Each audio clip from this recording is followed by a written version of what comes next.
kum sang ni som ni paruk ka pian ni le thla chu pathian in dam takin min lo hruai thin le ta ka wangin pathian hne na lom tho om ro se kum som ruk chuang lal pan min hruai thleng hi kalom hle a fa pali le tu pariat le mo fanu pathum min pe boka kalom em ani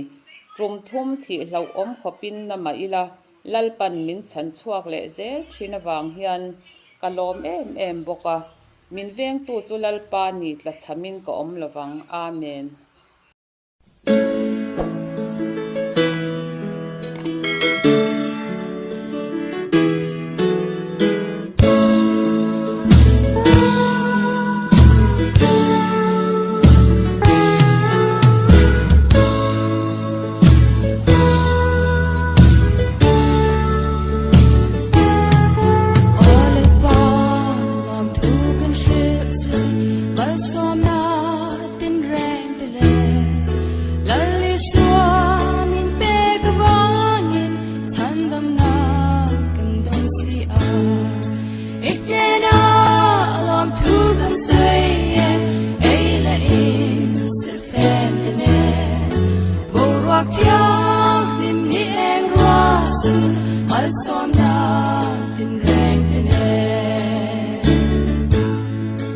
It